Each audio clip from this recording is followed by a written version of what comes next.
Welcome to the LabVIEW Core 1 and Core 2 training programme.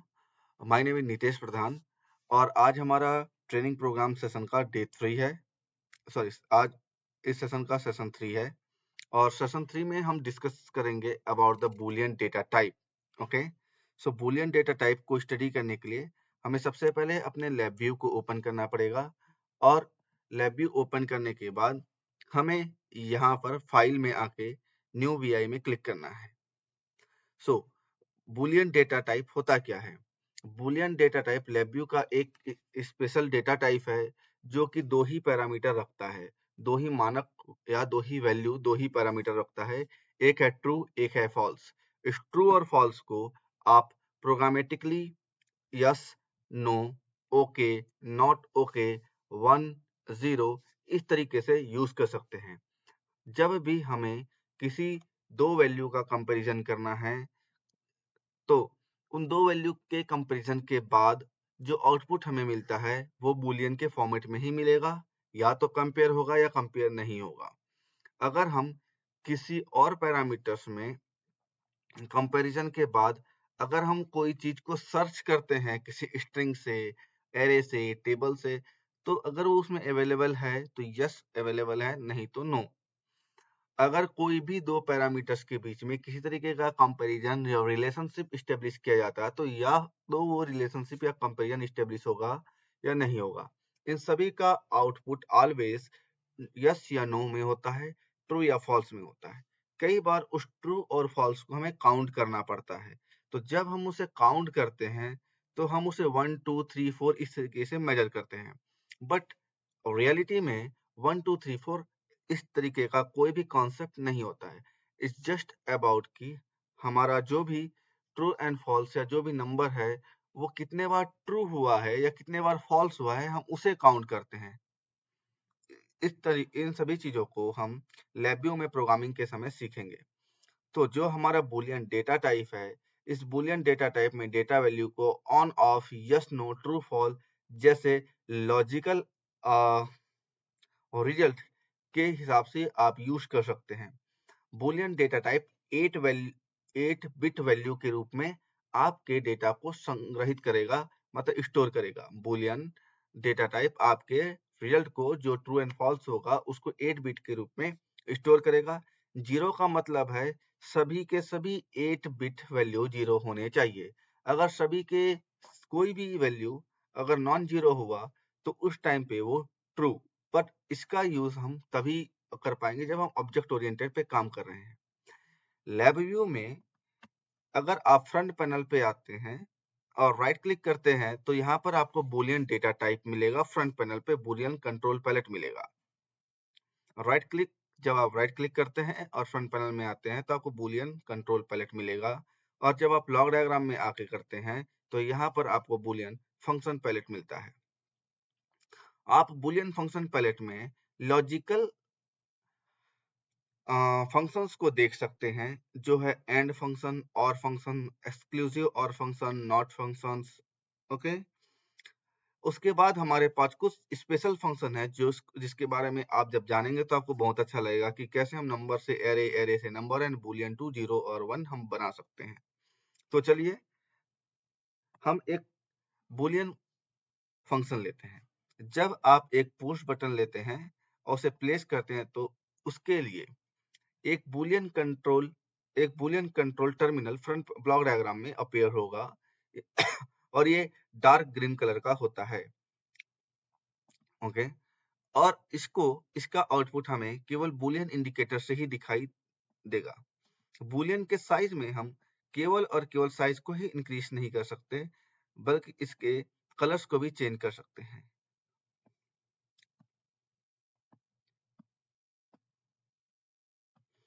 अब जैसे ही आप इस बूलियन को यहाँ से क्लिक करके कनेक्ट करेंगे और प्रोग्राम को रन कंटिन्यू में डालते हैं और इसे क्लिक करेंगे तो हमें रन कंटिन्यू करते ही हमें ये दिखाई देता है कि जैसे मैं बूलियन को क्लिक कर रहा हूँ वैसे आउटपुट ग्लो हो रहा है।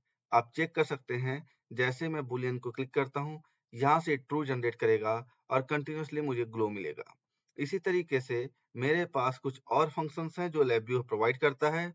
टॉगल बटन है, रॉकर्स बटन है, यहाँ ओके बटन है और स्विच बटन है। ब्लॉक डायग्राम से हम इसमें ज्यादा कुछ नहीं है, तो ब्लॉक डायग्राम से हम एक फंक्शंस को लेते हैं, एंड फंक्शंस, और यहाँ पर क्रिएट करने की कोशिश करते हैं। एंड की लॉजिक को क्रिएट करने के लिए चाहे तो मैं एक पुश बटन ले लूं ए और दूसरा पुश बटन ले लेता हूं और उसका नाम रख देता हूं बी।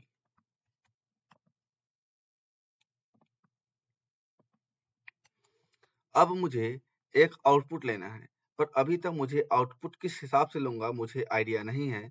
तो सबसे पहले मैं प्रोग्राम को कनेक्ट करता हूँ।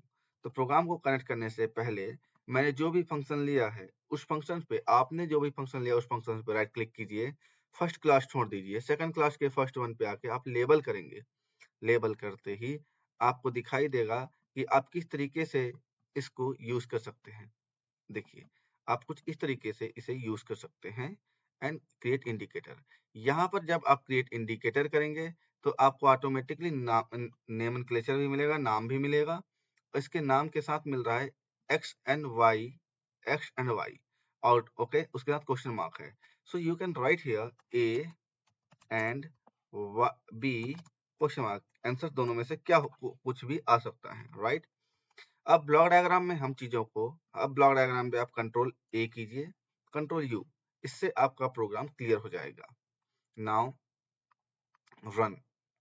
अब मैं क्योंकि एंड फंक्शन यूज कर रहा हूं तो दोनों को एंड करने पे ही 1 होता है, 0 एंड 1 0 होगा, 1 एंड 0 भी 0 होगा, 0 0। तो इस तरीके से आप अपने किसी भी फंक्शंस को यूज कर सकते हैं।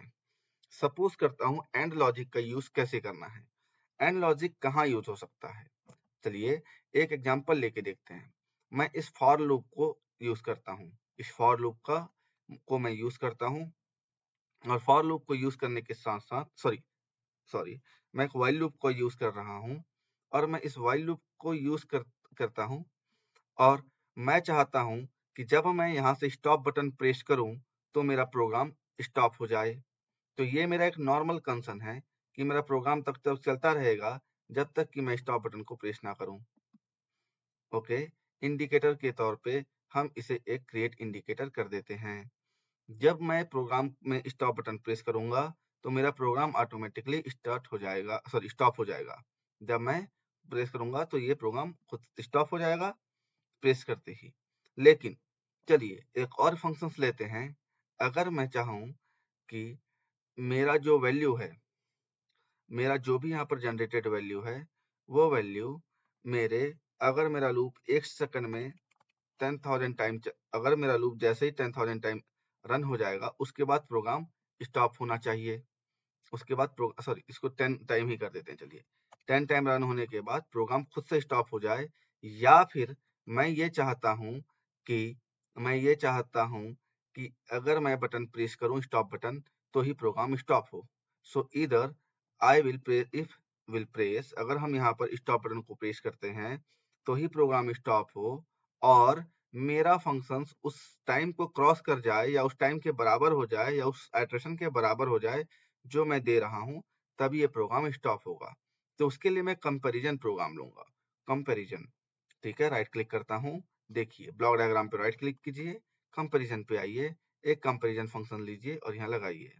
कंपैरिजन के फंक्शंस को जब आप कुछ इस तरीके से लगाते हैं तो यहाँ पर जो भी मेरा वैल्यू है वो इक्वल हो जाएगा मेरे गिवन वैल्यू के। ओके सॉरी, नाम ओपन करते हैं। अगर i की वैल्यू 10 के बराबर होगा तो ये भी ट्रू जनरेट करेगा, और जैसे दोनों में से कोई भी एक ट्रू, स्टॉप और फंक्शंस दोनों में से कोई भी एक जैसे ट्रू जनरेट करेगा मेरा प्रोग्राम, तो एग्जीक्यूशन हाईलाइट ऑन करते हैं इसके लिए और प्रोग्राम को रन करते हैं। नॉट रन कंटिन्यूसली नहीं करेंगे, केवल और केवल रन करेंगे। तो जैसे ही मेरा ये लूप 10 बार रन होगा, यहाँ से क्योंकि ट्रू जनरेट होगा, यहाँ से ट्रू जनरेट हो, सो यहाँ पर अभी 0 और 1 इज इक्वल टू 1 होता है, 0 और 1 दोनों मिलके 1 होता है। इसीलिए जैसे ही कोई भी एक और, सॉरी 0 और 1 फॉल्स और ट्रू मिलके ट्रू होगा, कोई भी एक ट्रू जनरेट होगा तो मेरा प्रोग्राम ऑटोमेटिकली स्टॉप हो जाएगा। यहाँ पर मैं दो फंक्शंस यूज कर रहा हूँ अपने लूप को स्टॉप करने के लिए। एक तरीका है मेरा लूप एक स्पेसिफिक आइटरेशन में जाके क्लोज हो, दूसरा तरीका है मेरा लूप तब स्टॉप हो जब मैं मैनुअली स्टॉप प्रेस करूं। तो यहाँ पर मैं और को एक लॉजिकल दो चीजों के बीच में सेलेक्ट करने या इसके एक्शन को कंट्रोल करने के लिए यूज कर रहा हूं। ठीक है, तो मैं इस प्रोग्राम को अभी सेव कर लेता हूं। आप भी सेव कर सकते हैं इस प्रोग्राम को। ओके, यहाँ पर बुलियन, मैं यहाँ पर बुलियन के अंदर इसको सेव कर दिया। अब मैं एक दूसरा प्रोग्राम लेता हूँ। उसके लिए मैं न्यू वी ओपन करूंगा, कंट्रोल टी प्रेस करूंगा।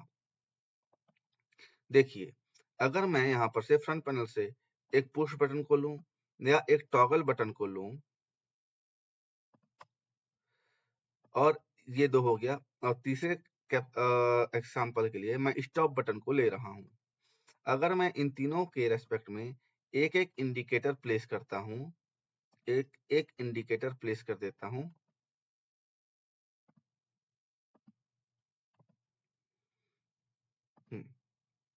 और रन करता हूं, तो यहाँ पर हम समझने की कोशिश करेंगे कि मैकेनिकल एक्शन क्या होता है किसी भी बुलियन का।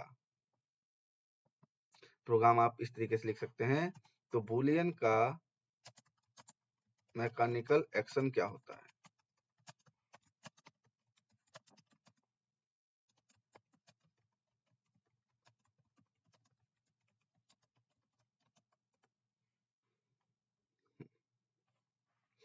तो चलिए देखते हैं। उसको समझने के लिए हमें ये देखना पड़े, पहले इस एक्सपेरिमेंट को करना पड़ेगा। मैं मैं रन कंटिन्यूअस को ऑन करता हूं।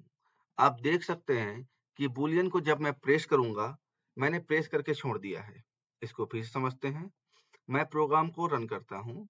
मैं जब पहला एक्शन करूंगा तो ये बुलियन ऑन हो गया, एलईडी ग्लो हो रहा है, और ये तब तक इसी कंडीशन में रहेगा जब तक मैं दोबारा कोई एक्शन अप्लाई ना करूं। मेरे एक्शन के अप्लाई करने से ही इसमें चेंजेस हो रहा है। यहाँ पर भी जब मैं इसको, जैसे ही मैं इस पे एक्शन अप्लाई करूंगा, उसके तुरंत बाद ही ये चेंज होगा। ओके, यहाँ पर देखिए एक्शन अप्लाई कर रहा हूं तो ही इसके कंडीशन में चेंज आ रहा है। अगर मैं एक्शन छोड़ देता हूं तो उसी कंडीशन में रहेगा। स्टेप को चेंज करने के लिए या इसके एक्शन को चेंज करने के लिए मुझे दोबारा मैकेनिकली अप्लाई करना पड़ेगा। पर स्टॉप बटन को प्रेस जब तक कर रहा हूं या छोड़ने से ऑटोमेटिकली वो अपने प्रीवियस कंडीशन में आ रहा है, और स्टॉप बटन से मुझे इनके जैसे बिहेवियर नहीं मिल रहा। जब मैं बटन को स्टॉप कर रहा हूं तो मेरा एलईडी ग्लो नहीं हो रहा। यहाँ पर जो है ये मेरे मैकेनिकल एक्शन जो कर रहा हूँ, ये ऊपर के जो मैकेनिकल एक्शन हैं, ये मेरे ऊपर डिपेंड करते हैं कि मेरी स्पीड कितनी है या मैं मैकेनिकली ऑन एंड ऑफ कब कर रहा हूँ। लेकिन मैं अगर एग्जीक्यूशन हाईलाइट को ऑन करूँ, उसके बाद आप इस पे ध्यान दीजिए, इस स्टॉप बटन पे ही केवल आपको ध्यान देना है। जैसे ही मैं यहाँ पर स्टॉप बटन प्रेस करूंगा, ये ट्रू जनरेट करेगा, और कुछ सेकंड के लिए, एक शॉर्ट ऑफ पल्स के लिए, ये मेरा बुलियन 5 ऑन होगा स्टॉप को प्रेस करने से। ये क्यों होता है? यहाँ पर जो है ये सभी लैच, ये सभी आपके स्विच मैकेनिकल एक्शन पे काम करते हैं। ये सभी आपके स्विच मैकेनिकल एक्शन पे काम करते हैं, और ये लैच मैकेनिकल एक्शन पे काम करता है। इसमें कंप्यूटर जब उस डेटा को रीड कर लेगा तो ऑटोमेटिकली ये अपने आप को प्रीवियस कंडीशन में फॉल कर लेता है या बुला लेता है या चले जाएगा। तो जैसे ही मैं स्टॉप बटन को प्रेस कर दूंगा, इसका वैल्यू ये एक ट्रू जनरेट करेगा, और जैसे कंप्यूटर उसे रीड कर लेगा, तो ये ह्यूमन रीडेबल फंक्शंस हैं और ये कंप्यूटर रीडेबल फंक्शन है। स्विच मैकेनिकल एक्शन एक ऐसी स्थिति है जहां पर आपके क्लिक करने से ही, जहां पर आपके क्लिक करने से ही या एक्शन करने से ही आपके स्टेट चेंज होंगे। ओके, और ये तब तक आपके कंट्रोल या इंडिकेटर में कोई चेंजेस नहीं आएगा जब तक आप इसको क्लिक ना करें। इससे लंबे अवधि के लिए, एक लॉन्ग ड्यूरेशन के लिए आप स्टेट, किसी भी स्टेट को बना के रख सकते हैं। ऑन स्टेट या ऑफ स्टेट को लॉन्ग टाइम के लिए बना के रख सकते हैं। इसमें 3 फेजेस होते हैं, switch when press, switch when press, switch when release and switch until release. ये 3 स्टेप इसमें होते हैं, switch when press, switch when release, switch until release. ये 3 फेजेस ही इस पे होते हैं, ठीक है।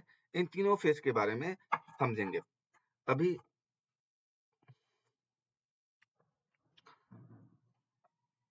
इन तीनों फेजेस के बारे में हम यहाँ पर समझेंगे, ओके।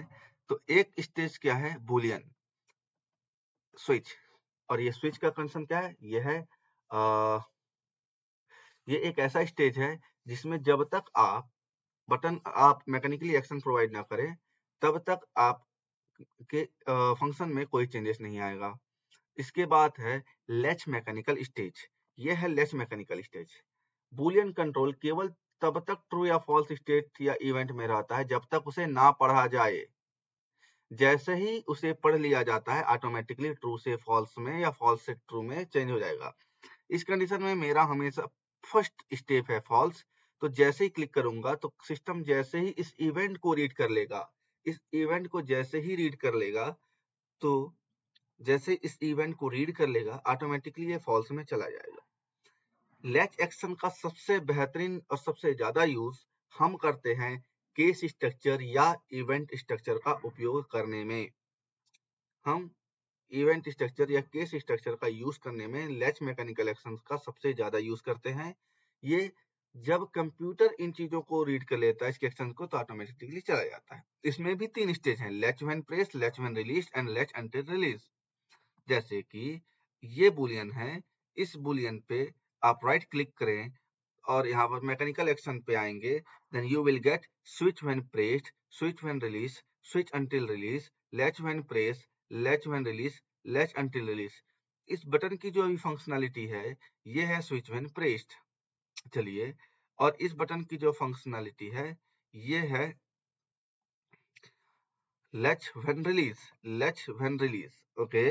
अब मैं इस फंक्शंस को इस फंक्शन को मैकेनिकल एक्शन को स्विच अंटिल रिलीज कर देता हूँ, स्विच अंटिल रिलीज, और प्रोग्राम को रन करता हूँ। तो देखिए जब तक मैं प्रेस किया रहूंगा, जब तक मैं इसे प्रेस किया रहूंगा, इसमें इसको और फास्ट करते हैं, सॉरी बुलियन, इसको क्लोज कर देता हूँ। जब तक मैं इसे प्रेस करके रखा रहूंगा ये ग्लो होते रहेगा, जैसे ही छोड़ दिया ये चला गया, ओके। इसका मतलब अगर आप कोई प्रेशर कितने लंबे समय तक मैं प्रेशर लगा सकता हूँ या कितने समय तक के लिए कोई बटन प्रेस है, इसको चेक करना है तो आप इस फंक्शंस को यूज कर सकते हैं। अगर मैं इस फंक्शंस को चेंज कर दूं switch when release, sorry switch when release, तो अब देखिए मैंने इस प्रोग्राम को प्रेस किया, अभी उसी कंडीशन में है।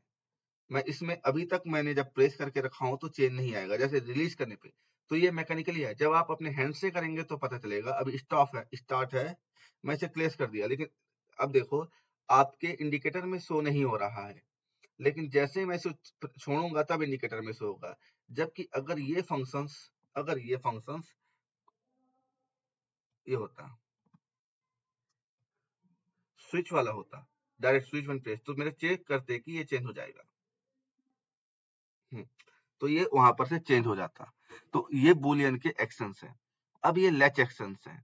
लैच में भी कई सारे एक्शंस हैं, लेकिन इस एक्शंस को आप जिस समय एक्सपेरिमेंट कर रहे होंगे तभी करेगा। तो लैच एक्शन में लैच व्हेन प्रेस करने पर ट्रू होगा, और ये तब तक रहेगा जब तक पढ़ा ना जाए।